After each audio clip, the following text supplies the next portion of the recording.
बेटी से रिश्ता। कहानी मयंक और विभा की है। मयंक एक अच्छी नौकरी करता था, लेकिन विभा की जाति का ना होने के कारण विभा के माता पिता शादी के लिए नहीं मानते हैं। पर जब दोनों अपनी मर्जी से शादी कर लेते हैं तो क्या है विभा, 6 साल हो गया है शादी को, लेकिन एक दिन नहीं गया कि तुम माँ पापा को याद कर परेशान नहीं होती। मैं कितनी कोशिश करता हूँ कि तुम सब भूल जाओ। कोई नहीं भूल पाता है मयंक। माँ पापा को कोई कैसे भूल सकता है। तभी सास का फोन आता है। माँ लो, विभा से बात कर लो, आज उसे अपनी माँ की बहुत याद आ रही है। बेटा विभा, मैं आ जाऊं? हम दोनों चलेंगे तेरे माँ पापा के पास। बोलो। ना माँ जी, वो आप लोगों को कुछ बोलेंगे तो मुझे और भी बुरा लगेगा।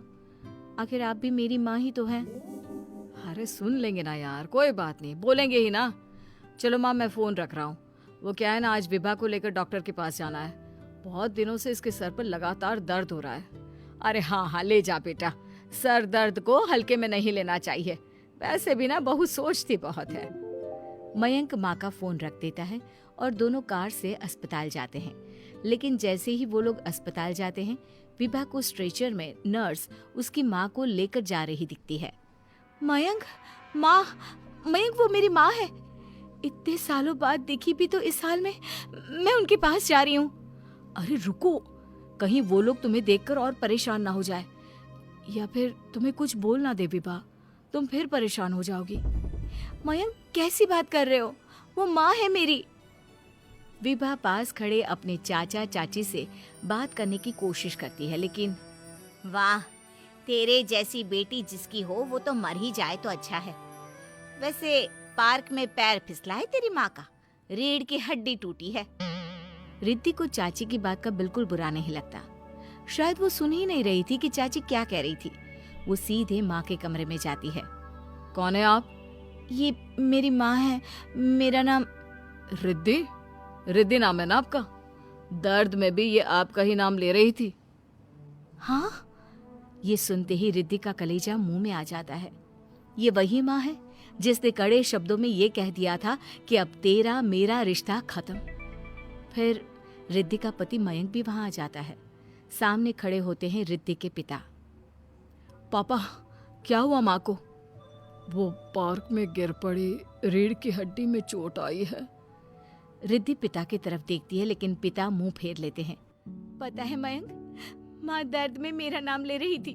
मेरी माँ मुझे याद कर रही थी मयंक। मैं माँ को कुछ नहीं होने दूंगी, देख लेना। हाँ रिद्धि, हम मिलकर माँ का ख्याल रखेंगे, उन्हें फिर से खड़ा कर देंगे। लेकिन भैया कहाँ है? रिद्धि पिता के सामने जाकर खड़ी हो जाती है। पापा, भैया कहाँ है? वो अमेरिका में है, वो नहीं आ पाएगा। रिद्धि फिर माँ की ओर ध्यान कर लेती है।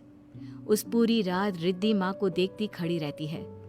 पिता मन ही मन सोचते हैं, जब इतना ही प्यार था तो क्यों चली गई किसी एक अजनबी के लिए हम सभी को छोड़कर। तभी डॉक्टर बाहर आते हैं। आपकी वाइफ को होश आ गया है, क्या मैं उनसे मिल सकता हूँ? जी नहीं, वो बार बार अपनी बेटी का नाम ले रही है। रिद्धि बेटा, तुम अंदर चली जाओ। माँ रिद्धि को देखकर रोने लगती है। बेटा, माँ के गले लग जा। मैंने तो सोचा था तेरा चेहरा देखे बिना ही मर जाऊंगी। ऐसे कैसे? भला मैं अपनी माँ को कुछ कैसे होने दे सकती हूँ? माँ उठने की कोशिश करती है, लेकिन वो उठ नहीं पाती। देखिए, आपकी रीढ़ की हड्डी में फ्रैक्चर है। मुझे प्यास लगी है, पानी पीना है। रुको माँ, मैं हूं ना, मैं पिलाती हूँ पानी अपनी माँ को। कोई और नहीं आया?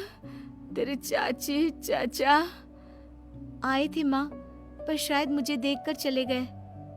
जाने दे, इस वक्त भी पुरानी रंजिश देख रहे हैं। और रंजिश भी कैसी? माँ अपनी बेटी से नाराज ही तो थी। रिद्धि अब पूरे समय माँ के साथ रहती है। उनके हर काम को करने में उनका सहारा बनती है। फिर एक रोज, आज आपको चलने की कोशिश करनी थी, लेकिन हमारे फिजियो के डॉक्टर नहीं आए जो आपको पकड़कर चलाते, तो फिर आज। डॉक्टर साहब, मैं हूं ना, मैं माँ को चलने में मदद करूंगी। रिद्धि माँ को चलाती फिराती, उनके खाने पीने का ख्याल